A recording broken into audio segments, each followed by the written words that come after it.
most especially in the northern parts of the country. These include the districts of Gulu, Lira, Kitgum, and others. The 13th edition of the Seeds of Gold Farm Clinic, organized by Nation Media Group, hence set out to educate farmers in these regions on the best farming methods under the theme Climate Smart Farming. Coming up on Seeds of Gold. I know with oil crops, just like soybean is, they lose their viability easily, not like maize. You can keep and still germinate. Or soya, too much keeping, it will lose its viability.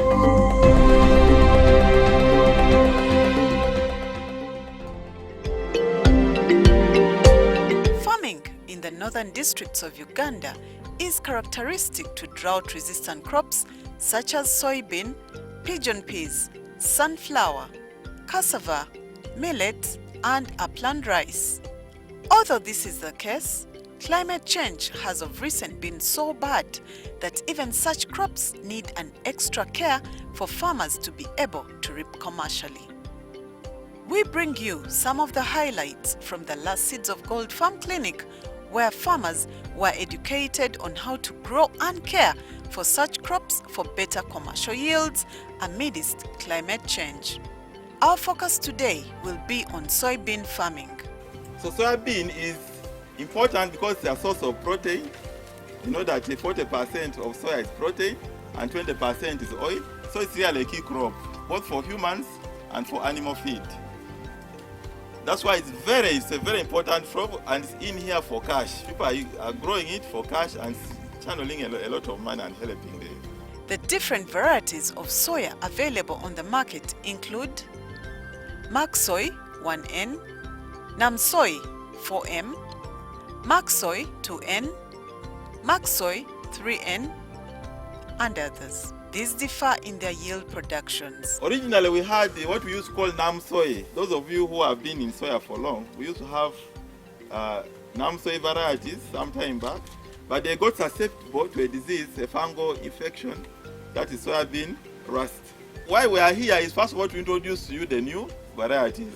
The soybean breeding program in Makerere, together with Naro, has done a lot of work in this area. So they are distinct in themselves. You can easily distinguish them, and they have different maturity periods, but they all range from about 90 to 120 days. The depth of planting with soya, don't plant too deep. If you plant below 5 centimeters, you know how you dig the holes. Sometimes you dig very deep. And then you plant your soya. Luckily, you'll be burying it forever. So within the 2.5 is actually the best. Let it be as up as possible. Only, of course, there's that danger of birds. If it's too low, but at least 2.5 is okay. You can invest in a moisture meter. That you know the content, yeah. This will help you to avoid the damage during storage, and also if it's for seed, to ensure that the time of planting it will not lose viability. Soybean will germinate to an expected yield ratio depending on the variety planted, among other factors. Okay, 1N, the potential yield is 2 to 3 tons per hectare. I'm talking of hectares you'll convert. That is 1N. 2N is 2 to 3 also. Okay. 3N is slightly higher, 2 to 3.5. Okay. 4N is also 2 to 3.5 tons per hectare. Then 5N is also 2 to 3.5. 6N, 2 to 3.5. Okay? So if you want to convert to acres, you divide by 2.5 on average. Then you get your computation in acres. But you know most farmers are getting averaging. Some are getting like 500 kilos per acre. 500, some get 800 if it's so high. And the biggest challenge I've seen is low plant population. We are not using enough plant population. You know, soya at time of germination is very tricky. If there's too much rain and there's flooding, your soya will not germinate. If it's dry again, it becomes a problem with germination. Then also, it needs to be moderate. That's the biggest challenge with soya bean. That's why it's not easy to have the right one, plant population. And then also in northern Uganda, the issue of weeds. We don't manage our fields intensively. I know, soybean fears weeds, susceptible to weeds. When weeds a problem, the yield, it will affect the yield straight away. And then the other, soybean can tolerate a bit of drought, but immediately after flowering, it needs rain. That's a critical time for soybean. It needs rain. Flowering, to pod feeling to maturity, rain should be there. It does not need acidic soils.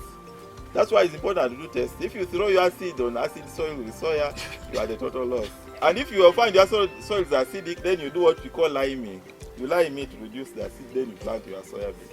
If you are to intercrop soya bean with maize, for example, ensure that at least you plant maize, then plant 10 rows of soya, then again maize, because it needs sunshine. If you put too much maize, it will block the.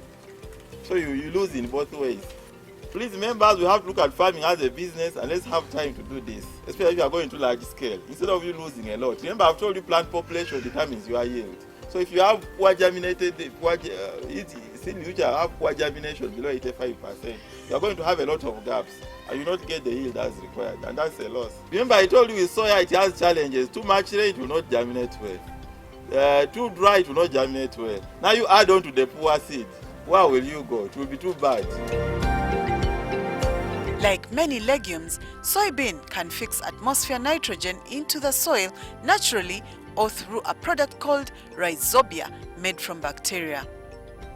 This helps in maintaining soil fertility. Yeah. With soya, you don't need to use nitrogen because it fixes nitrogen by itself. It picks nitrogen from the air, which is abundant, and changes it as food for the plant. So that's the God-given opportunity. You don't need to. But what we need to work on is what we are promoting here. This rhizobia. That thing of changing the nitrogen from air into food for the plant is done by a microorganism. Let's start using this. This is bred from Makerere. This one now is the fertilizer you have to use for nitrogen, because it fixes that organism into the soybean, which is now used to fix the nitrogen. And the good thing with it, once you fix it in the soil, the microorganism will remain there. You get it? It will remain now in the soil, so in the future it will continue helping your soybean. When you plant your seed, it finds it already there.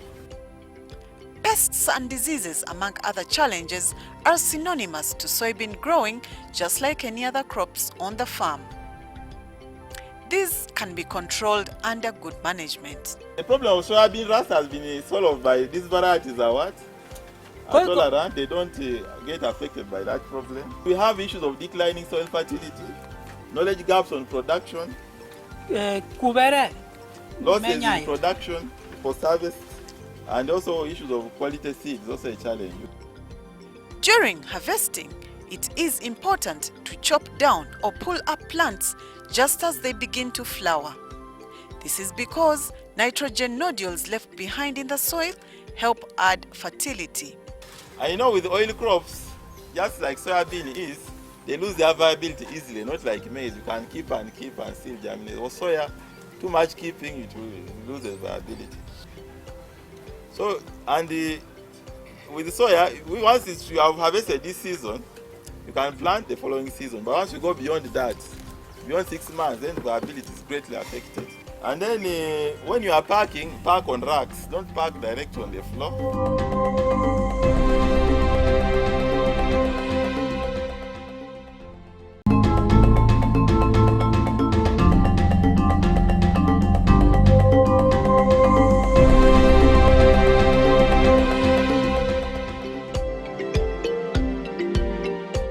Soybean is a globally important crop considering its high protein and oil value. There are a number of products extracted from soya as a form of value addition. Soybean is a food at household level, and because of its nutritional value, it has attracted demand from confectionaries and companies dealing in baby food. You can do many products from soya. Remember, soya is 40% protein. So it can help, especially children who are still developing. their bodies. So we can use it for making powder, porridge, and so on. We can use it. We have beverages. I think some of you have seen. Soya Instead of one putting tea, you put soya. It can be a good thing. We have soya meat also in terms of soya meat. So generally, soya is a profitable enterprise. Some of the products extracted from soya include animal feeds, cooking oil, soya milk, soy sausages, soy cheese, and yogurt. These are processed to substitute traditional beef products due to their high protein content. We are manufacturers of double refined vegetable cooking oil. We buy soya beans, sunflower, and we process products out of this. The products you are seeing here before us is all products of sunflower and soya bean. We have soya, which is the raw material. We process animal feeds from it, soybean cakes. This is the oil cake, and then the other one is the oil cake, the one which has oil has been extracted 2 times, and that one is the best for animal feeds. Remember, Mount Meru has been awarded the Golden Award for being the best exporter of animal feed into Kenya and the East African region. And we also have soybean cakes, sunflower cakes. It is also used for animal feed. Not only animals, it can also be used for fish farming. It supports piggery projects, even poultry. So it is a wide range of, and even we have the sunflower seed planting seeds, which we sell to our farmers so that they plant and then they get better yield. And at the end of it, we buy the grains and process into the products. So basically, soybean enterprise are sensitive to price. A change in price of 200 shillings can really affect you per kilo, can really affect your profits. So ensure that you sell to the best market possible so that you maximize on your profits. Talking about maximizing profits, this is where partners like ABI Trust, the Bank of Uganda in partnership with the Government of Uganda, and your local bank will come in. The Bank of Uganda has created a farmers credit facility that can be accessed by the farmer directly from your local bank. SCF, the Agricultural Credit Facility, is a partnership between the Government of Uganda and all banks regulated by the Bank of Uganda. It is a fund that was established in 2009. Okay? And the whole purpose of this partnership, of this fund, is to provide medium to long-term loans in agriculture. Medium to long-term loans for any projects involved in any agricultural value chain. All right. Even those that are in agro-processing and grain trade. Now, this SCF loans, the difference between what the banks are giving out, these ones are more affordable terms. The farmer has to have a bank. Then after we shall all come back here. Their bank. They have to have a relationship with their bank. Back again to another field. Why? Because if they want to access this money, the farmer has to submit the application through the bank. And once the bank is comfortable and happy with that application, they will finance the application up to 100%. They will give the farmer up to 100% loan finance. Then the bank, the commercial bank, will come back to Bank of Uganda for refinance. Up to 50% for commercial banks and 70% refinance for micro deposit taking institutions and credit institutions. Farmers, we urge you to come. This is the best deal you can get at the market so far. the ordinary agricultural products in commercial banks. They're commercial. Is high rates, 24, you name it. But under this partnership, Government of Uganda, Bank of Uganda, and the PFIs, under this partnership, it is 12% affordable. Loan duration, 8 years. You won't get any agric loan up to that long. And then we also give you grace period of 3 years.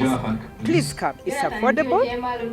We have financed over 500 projects. Now it is your opportunity. Farmers in northern Uganda, farmers in Uganda, please come. We're ready to help you in partnership with the banks. ABI Trust is also working with farmers as it helps them maximize profits through giving access to grants and agricultural equipment. Let us start ABI them Trust slowly provides they grow and then they become grants prospective and, farmers. Thank you very much. Grants, provides grants and business development services to agri-businesses to create wealth and employment opportunities for Ugandans. We chose to partner with Nation Media Group for this particular farm clinic for several reasons. One, agribusiness is our business at ABI. We need the farmers to take agribusiness seriously because that's where wealth is. Two, the theme of this farm clinic is climate smart farm. We know that climate change is real. At ABI, we strive to make our farmers climate resilient. So in all the interventions, with all our partnerships, we ensure that we mainstream climate smart technologies in things like irrigation, things like water harvesting, things like sustainable land use and management. Another thing that ABI does is increasing access to finance. We work with financial institutions to increase access to finance because finance is the engine that will drive agribusiness and create wealth in this nation. As I mentioned, we partner with several groups. One, most importantly, small and medium enterprises. In our selection criteria, we ensure that these SMEs have linkages with small farmers. But directly, we work with also with cooperatives, farmer cooperatives. So farmer groups can benefit directly from ABI funding. Yes. But also work with NGOs that build knowledge of farmers to ensure that farming is taken as a business in this country. The 13th edition of the Seeds of Gold Farm Clinic was just as successful as the last 12. And for its last edition of the year, the clinic will head to Serere in December. If you are intending to venture into commercial farming, do not be left out. Come, learn, and be inspired into the next future of agriculture. I must say it's been a success for us. It's the first of its kind in northern Uganda. We've been to several regions this year alone. We did Mbarara, we did Hoima, we did Kampala. This is our fourth, the one in Lira, and particularly at Ngetazadi, which is a research center for Naro in the north. And then shall be doing Serere, but I must say this has been a success. We have over 2,000 participants here, which for us shows that people are yearning for information, and it is important that we come back to these regions and do more of these farm clinics. Yes. Okay, what we do is when we go to these centers, we look at the catchment crops. Each of the narrow centers or the zonal narrows are supposed to have particular crops or animal husbandry that they're supposed to deal with, and this is their mandate to give information but also do a lot of research about those particular things. So when we are choosing the enterprises to handle all the crops or animals, is we get in touch with the centers and they tell us what they're supposed to promote. So some of the things actually that we are looking at here, we're looking at pigeon peas, which is the mandate for this center to be promoting. We looked at maize, we looked at rice, we looked at citrus, which involves oranges, we looked at cassava, soya bean, and then dairy. So those are the enterprises that we are looking at this time round. And we've noticed people are asking for other enterprises, things like piggery, poultry, and all that. But what happens is every year we have something new that we evolve. So the next time we're here, probably we shall be adding some of those few crops or even animals to see that we're able to cater for all the enterprises that the region is looking out for all wanting to get information about. We are saying that for us as Daily Monitor and NMG, in conjunction with Seeds of God of NTV, is that we shall be doing this more often, reaching out to them, not just giving them news or politics, but giving them information that is able to add value to them.